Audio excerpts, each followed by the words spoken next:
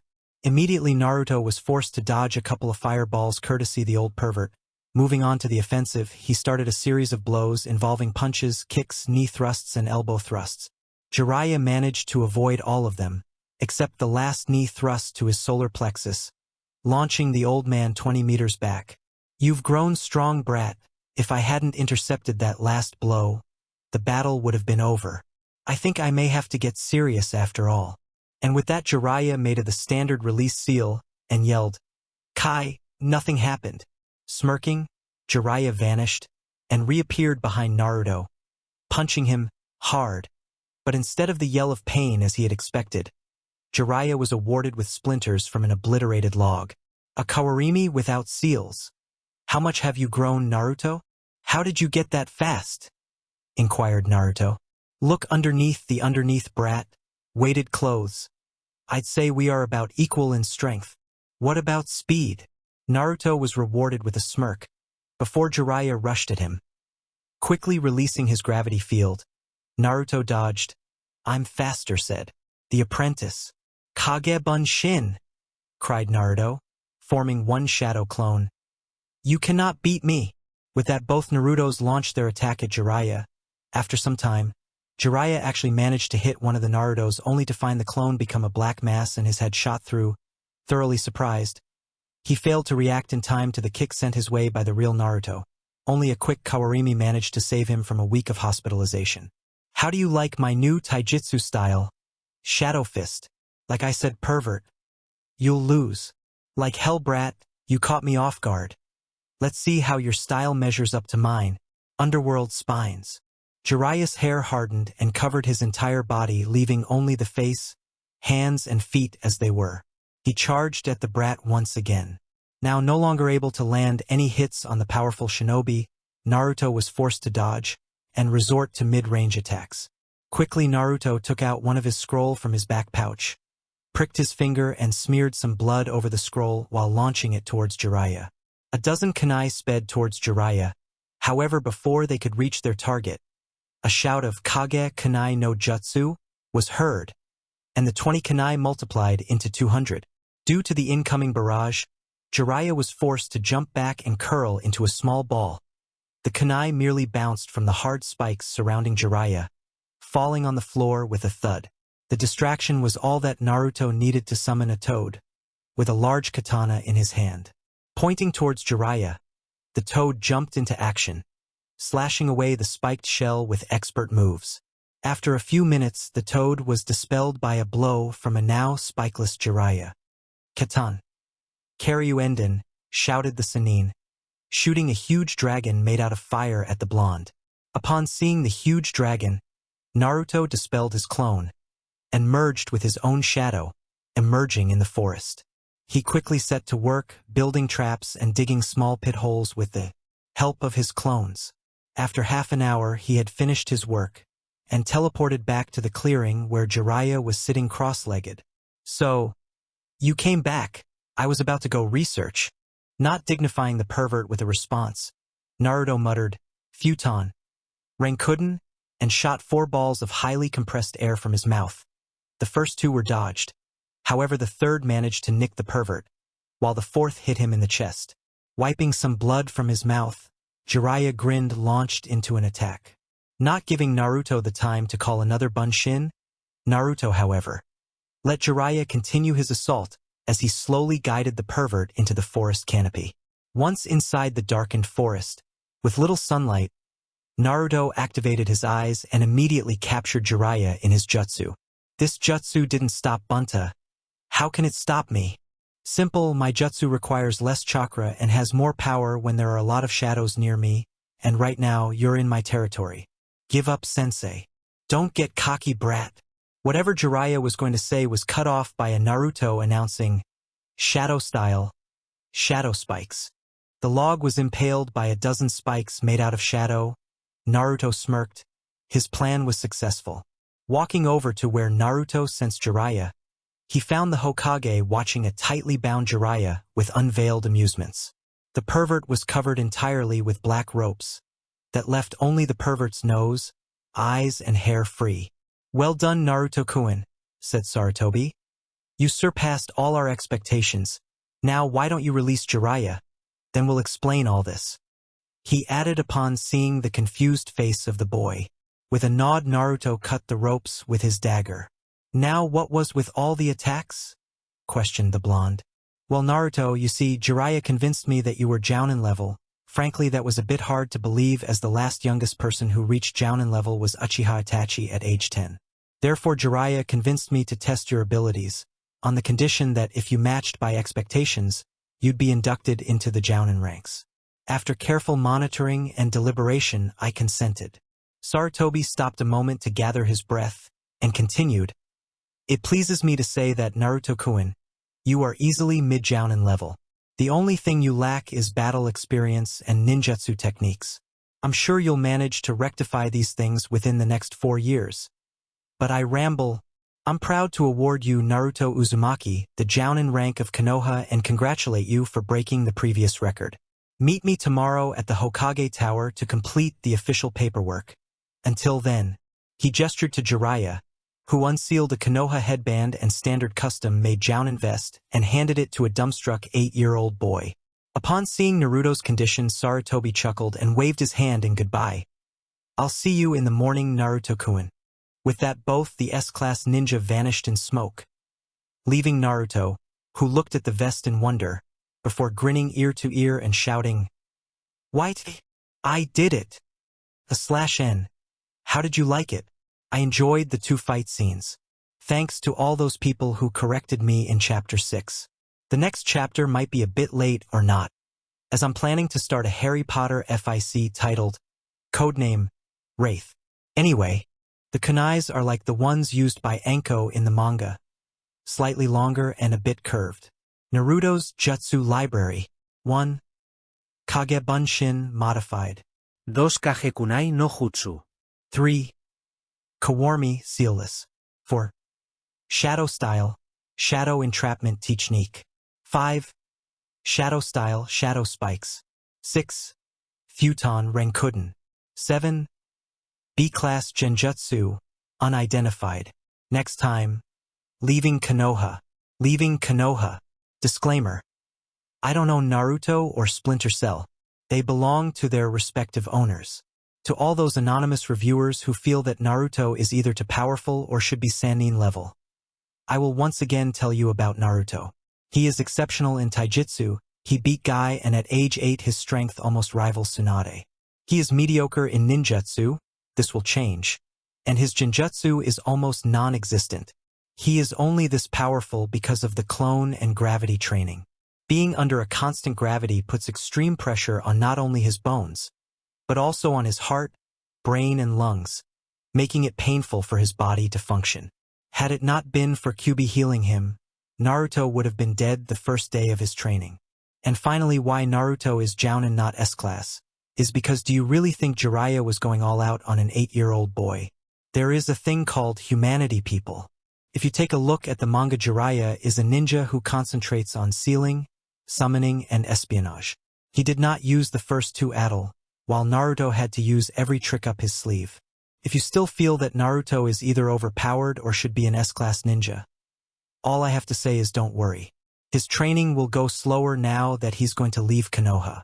A cookie to Morkaliven 7 for realizing one of the reasons why Naruto beat Guy. Chapter 8. Leaving Konoha. The night for Naruto proved to be a peaceful one. His dreams were filled with happy villagers who surrounded the boy, giving him their good wishes.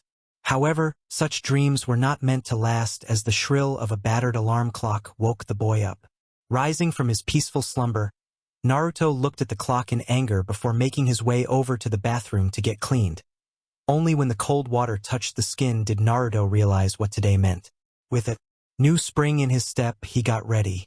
Ignoring his blue sleeveless t-shirt, he wore the green flak jacket over naught but his skin. He quickly wore his black cargo pants and combat boots. He then applied black bandages to his arms, which ran from his fingers to just below his elbows. After strapping the twin daggers to his thighs and using his Konoha headband as a belt, Naruto looked himself over in the mirror. Naked muscled arms could be seen, but somehow, on an 8-year-old, they looked good. The dark green complemented his dark pants greatly, and after a satisfied look, Naruto made his way to the old man's office. Throughout his trek, Naruto had deal with the looks of the villagers. But they were not the looks of hatred as he had become accustomed to. They were the looks of curiosity and amazement. With a pleasant smile, the blonde continued on and reached the office with lots of time to spare. Because he had an appointment and the Hokage was free, he was let in early by the guards. Ohayo Naruto-kun. You're looking good, said the Hokage. Arigato, Hokage-sama. At the raise of the Hokage's eyebrows, Naruto continued. Now that I am your subordinate, it is only fair that I refer to you as my superior. He finished with a smirk. Oh, if you insist, Naruto-san. Here are your papers. Once you sign them, you'll be an official ninja of Konoha. The enemies of Konoha will be your foes and Konoha's allies will be your friends. You will answer my call whenever I need you. As a Jounin, you will have a right to choose your own missions. However, the ones I hand out personally will be mandatory and have importance over any existing mission. Now, are you sure you want to do this? This is your last chance to quit. I did not train the whole of last year for nothing, Sarutobi Aji-san. True, I did not expect to be made a Jounin, but I always wanted to be a ninja. I will do what you tell me, kill whom you tell me to, and protect the ones close to you. I swear my fealty to you. After the end of Naruto's little speech, Sarutobi could do nothing but stare.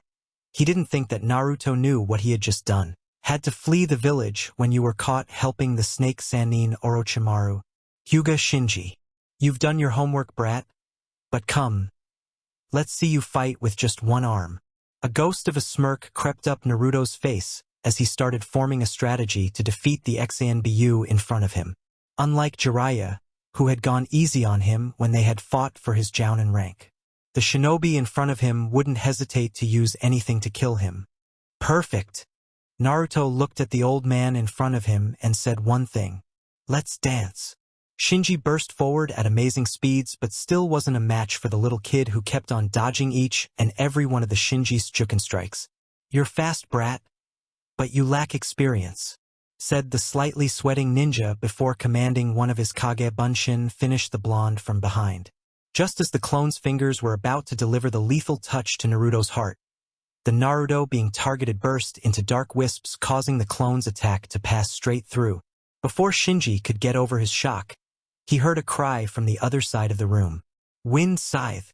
The Hyuga turned only to see a huge arc of extremely finely molded wind element chakra heading straight towards his head.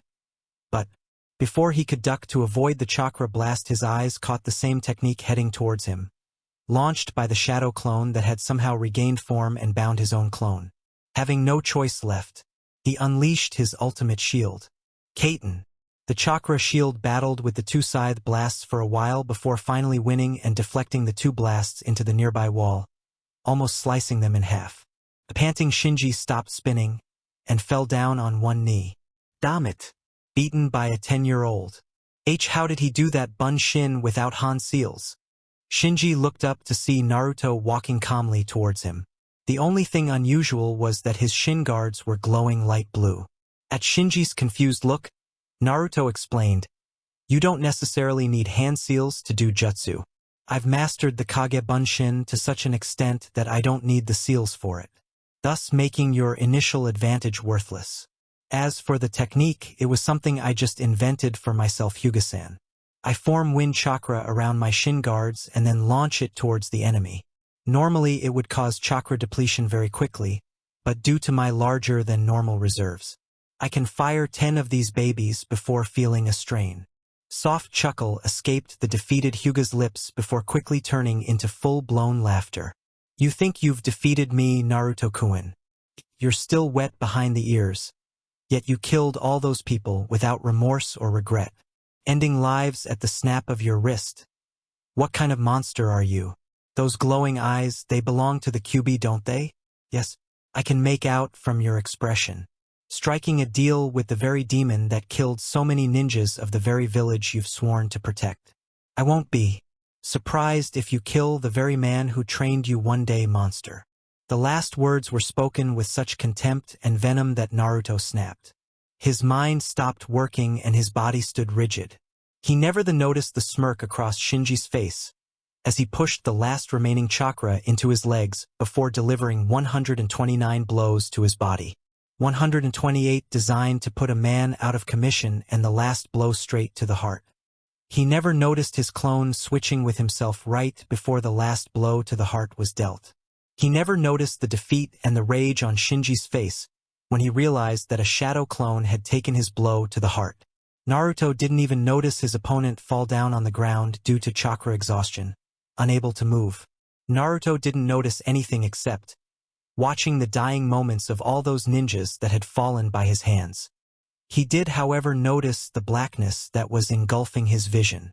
"So you're back again, flesh bag?" said the outline of a male from behind the bars. "Am I dead?"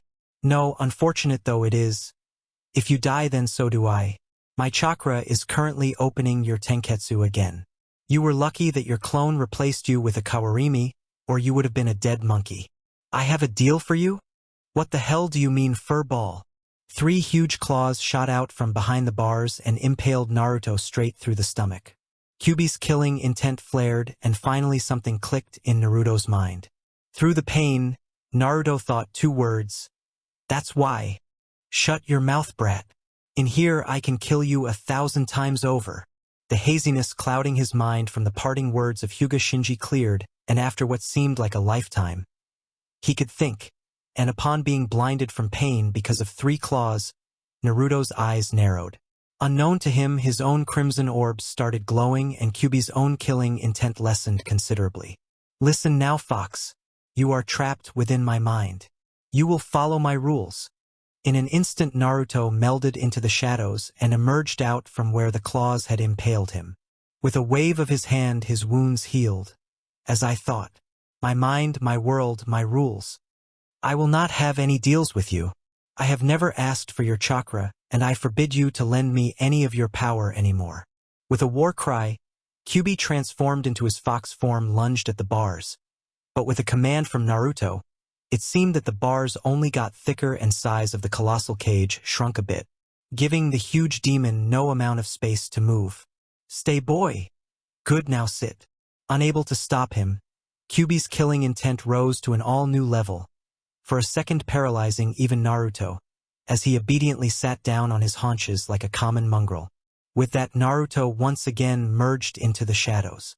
Naruto opened his eyes to find himself surrounded by 15 bodies. Even though he now knew how and why Shinji had tortured him mentally, he had been right about one thing. Naruto had either killed or permanently disabled all ninjas in this compound. With his mind made up, he exited the room and disappeared into the shadows, only to re-enter half an hour later after having knocking out and relocating nearly 30 still alive ninjas to a place outside the blast perimeter. Once getting that chore out of his way, Naruto kneeled in the control room itself and prayed for safe passage for all those souls who had died by his hand. After that, the blonde quickly planted the bomb near a large computer console and set the timer for 5 minutes. Once this was done, Naruto teleported to the medic room where dissected bodies of various shinobi from different villagers were lying on a table and planted 2 more explosive devices there. For the 3rd time, Naruto teleported to the weapons room and planted another bomb near a stash of explosive notes. Once his mission was done, Naruto teleported back to the clearing in which he had left Anko and her comrade. "How are you, Anko-san?" said Naruto as he emerged from the shadows behind the woman. Within seconds, he had a kunai and 10 katanas at his throat. Naruto had not bothered to check the clearing before he entered, and as a result found himself being the target of an entire ANBU squad. "I apologize, Uzumaki-san. You gave us quite the scare," said an ANBU with gravity-defying silver hair. "I assume your mission was a success then?" The dog-masked ANBU's question was answered by the sound of distant explosions and smoke rising into the air. "Excellent. The Hokage sends his congratulations on your first successful S-rank mission. Your mission pay will be added to your existing bank account. Give him my thanks, ANBU-san. Also kindly inform him that the A-rank missing Nin Hyuga Shinji is now dead." Naruto's words were punctuated with silence. The silver-haired ANBU spoke up again. "Indeed, Naruto-san. Then the bounty on his head will also be added to your account. But I take your leave now. We are here to escort Anko-san and Ibiki-san back to Konoha." "All right then." Naruto turned to Anko. "Be safe." For a moment, Anko's face turned furious at the thought of a 10-year-old boy telling her to be safe. She was 15 for crying out loud. But as soon as anger had consumed her, it left, instead filling her with the warmth of knowing that someone cared. "Hi," she replied before turning and heading out with the other ANBU. Shaking his head, Naruto sat down on a log and started mending his wounds. It seemed that by forbidding the QB from giving him any chakra, he had unknowingly cut of his incredible healing. Sighing, Naruto allowed the QB to heal him. Within seconds the wounds were taken care of. Naruto took out his flute and began playing a tune of his own. For some reason, the wind picked up just then, gently carrying his music to the group of shinobi who had just left his camp. Anko had been traveling at a moderate pace that was set for her and for Kakashi, who was carrying Ibiki on his back. The man's head had been covered with a headband turned bandana, when the wind carried a tune to her ears. The music made her heart flutter and her soul reach out. A ghost of a smile could be seen on her face as she thought. "So it was you, Naruto. XXXXXXXXXXXXXXXX. 2 days later at the IWA border. XXXXXXXXXXXXXXXX. A Chunin guard who had gone to take a piss and strayed from his normal patrol route found a large group of IWA and Nuke Nins lying in a pile. After most of them had regained consciousness, they had all told the same story. The base was destroyed by a single Konoha shinobi, who apparently moved through the shadows and defeated any who stood in his path. It was a shivering Chunin who told the Tsuchikage of the message that Crimson Shadow had left. "Don't mess with Konoha." That was what the survivors of the Blue Star operation called that man, Crimson Shadow. Nothing was known about the man except that he moved extremely fast, had glowing red eyes, and hailed from Konoha. An S-class ninja in the bingo book of IWA. Commanders would instruct their subordinates to flee if they ever see any person having glowing red eyes. Flashback end. Naruto gazed at the stars one last time, before going to sleep. A dreamless sleep that had long been due. Tomorrow he would head towards the village hidden in the mist. It had taken Naruto a week's worth of travel to reach Mizu no Kuni, or Water Country. It was during this time that Naruto finally made peace with himself. He had decided he would kill only when necessary, and then provide the dead ninja with the proper respect and a funeral. This was his promise to himself. Another thing that Naruto realized about his fighting style was that he would often compromise speed for strength. Naruto could either hit hard or he could hit fast, and against a strong opponent this could prove to be fatal. He would need to change this. Once again paying attention to his surrounding, the 10-year-old took a look around, only to find a thick fog covered the surrounding area, making it difficult for him to see even a meter in front of him. Even Naruto's eyes couldn't see past the chakra-enhanced mist. Before he could get a fix on the village's exact location, before he could even move a foot forward, for the second time in the same week Naruto was surrounded by blades. When the mist cleared, Naruto saw 4 men and 2 kunoichi, all with some sort of swords pointed at his vital points. "Who are you, child, and what do you want here?" said an old man with his katana pointed at Naruto's neck. The said shinobi was around the Sandame's age but was bald, had a long beard and a rather large cross-shaped scar on his head. "I've come here looking for the famous swordsmith Kentaro. I mean you no harm." Naruto held up his arms indicating that he came in peace. A few of the swordsmen chuckled, but the yet unnamed man spoke again. "These are the remnants of the 7 swordsmen of the mist. As for me, I am Kentaro. What do you want from me?" Naruto had known previously that the Mizukage had wanted the remnants of the 7 swordsmen dead, but he hadn't known that they would be on the run with the most famous smith in the shinobi word. The man who had personally forged each and every sword that the 7 swordsmen carried and had allegiance to no village. The man who had also forged 2 other swords, the Raijin and Kusanagi. "I humbly ask you to make a sword for me," said Naruto with a hint of pleading in his voice. "Leave him," said the old man, and immediately 6 swords were sheathed. "And why would I do that? Even though you are a jounin, you still are a small child. You'll never be able to handle a sword." Naruto's eyes narrowed as he barely managed to contain his anger. "I have been searching for you for the past 2 years, and you're just blowing me off. Get lost, kid. I have enough problems of my own. I don't want to get involved again. Now leave," Kentaro said in a bored manner. Then he turned his back towards Naruto and walked away. As soon as the old man had finished uttering the last word, Naruto was grabbed by 5 pair of hands, and in flash 2 of the 5 pairs were down. Upon hearing the commotion, Kentaro turned his head and was shocked to see 2 swordsmen down. Granted that the 2 were the weakest, but eliminating 2 A-class ninja in a second was not a feat an ordinary shinobi could do. Before the remaining 3 former Kirinin could regroup and charge, they were stopped by the sudden reappearance of Kentaro. "You're different, kid, I'll give you that. Let's make a deal. You fight me, and if you manage to impress me, then I'll make a sword for you.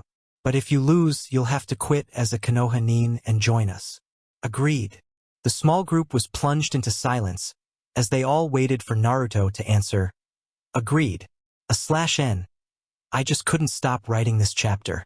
I had originally planned till Naruto gets his sword, but this chapter was getting so long that it was becoming a chore. Anyway, I give you all chapter 9. Hope it measures up to the previous ones. Do let me know about the fight scene via review so that I can improve them accordingly. Thank you for the number of reviews you guys are leaving. It really motivates me to continue writing. Next chapter, Gun? Sword? Twin Blades of Destruction. Chapter 10, Twin Blades of Destruction. Agreed. As soon as the words left Naruto's mouth, the remaining swordsmen gathered their comrades and crept back into the mist with smirks on their faces. The mist itself seemed to get thicker and surround the 2 combatants. The sound of a sword being pulled out of its sheath followed soon after as Kentaro slowly took out a katana. The basic structure was of any other Japanese sword, but that was where the similarities ended. The blade was dark blue, almost violet in color, and the surface seemed to shimmer, like that of water. The guard was circular in nature like that of any katana, but on the end of the hilt, a small sapphire stone was embedded. The sword itself was 4 feet in length. The 2 opponents stared into each other's eyes for the longest time, trying to find any sign of weakness in the other's style. A flash of irritation passed through both their eyes upon realizing that there was none. With an unspoken signal, the 2 clashed. The ground split from underneath them at the force of the collision, forcing the two to leap back. Being younger, Naruto was the first to recover and renew his attack. Punches upon punches were thrown at Kentaro, forcing the man to put all his concentration towards dodging the fast appendages. After 20 seconds of continuous dodging, Kentaro finally got enough room to bring his sword into the foray. With barely a twist of his wrist, 3 thin lines appeared on Naruto's flak jacket, which was the only thing which stopped the sword slashes from cutting skin. With a mighty leap, Naruto put some distance between them. That was fast. I barely saw him move his wrist. Who knows what would have happened if he had used his entire arm for the slashes? Naruto barely had another moment to spare before Kentaro thrust his sword into the air, increasing its length to almost 10 times its length. Before he had the time to mount a proper defense, the sword had pierced through his stomach. Crimson blood gushed out of Naruto's mouth before he collapsed. Never think that you out of reach of a master swordsman, child. Perhaps you'll remember that. Kentaro was cut off by a kunai on his throat. And you do well to not underestimate me, Kentaro-san. The Naruto he had been fighting dissolved into dark wisps. Good strategy. You couldn't have been using Kage Bunshin from the start because there's no place to hide the Bunshin. So that means you created a shadow clone without seals without announcing its name, and immediately had him replace you with a sealless Kawarimi. I'm impressed. But where did you hide in all of this? Shadows, Kentaro-san. Clever. I've heard rumors of you. The IWA shinobi call you the Crimson Shadow, the man who single-handedly wiped out an entire base filled to the brim with ninjas in one night. Perhaps you're worthy of a sword after all. Before the two could continue, Naruto felt a sword protruding out from his back, but strangely he felt no pain or the loss of blood. In his confusion, he barely noticed the sword leave his body, along with its owner. It seems you are confused, Naruto-san. Then let me clear your mind. The name of my sword is Illusion, said Kentaro with a wave of his sword. I never thought that I'd have to use its abilities, but you've proved to be an interesting opponent. His sword seemed to ripple slightly, but before Naruto could show his surprise, Kentaro burst forward at a speed unimaginable. His old speed paled in comparison to this. But that was not what drew Naruto's undivided towards the man. 5 Kentaros were running towards Naruto, almost as if they were Kage Bunshins. Readying himself, Naruto braced himself for the inevitable attack. Lashing out, he kicked the first Kentaro that came within his range, only to find that his foot passed straight through. Before he could recover from his shock, 2 deep gashes appeared on his forearms. Grimacing as the cuts started to heal, Naruto said, "Those aren't normal bunshins, are they? So you noticed. You impress me yet again, Naruto-san. That is a special bunshin which can be produced only through this sword. A normal bunshin in all aspects except that it has a shadow and produces sound when it runs. Genius. Then I have no choice. Be proud, Kentaro-san, for you'll be the first person to feel the fury of Shadow Fist." As soon as Naruto finished his words, a bunshin materialized through a plume of smoke. Come. Both the Narutos extended their hands, taunting the elder man to take the bait. He didn't need to, however, because Kentaro once again began running towards him. As soon as he took a step forward, the air besides him rippled and 4 more Kentaros appeared behind him. Thus began the true battle. Naruto soon figured out that it was next to impossible to determine who the real swordsman was, as the illusions completely surrounded him and were flawless. As a result of this, he used the strategy of switching with his clone right when he was about to be hit with a sword. The clone would burst into shadows and reform again once the weapon had been removed, giving Naruto a lock on the real Kentaro. The battle lasted for an hour before Kentaro called a stop. Both parties were panting and had their share of bruises. The older swordsman was sporting bruised ribs and a black eye, whereas Naruto's clothes were ripped in various places from the slashes he had received. His injuries, however, had been healed by the fox demon. "You did well, Crimson Shadow," panted Kentaro. "Had we continued, I would have been forced to use my jutsus. Hee. That wouldn't have been a problem, old man. I hadn't even released my gravity seals yet." For the first time in his life, Kentaro was stumped. He had drawn a match with a kid who hadn't even been fighting at full power.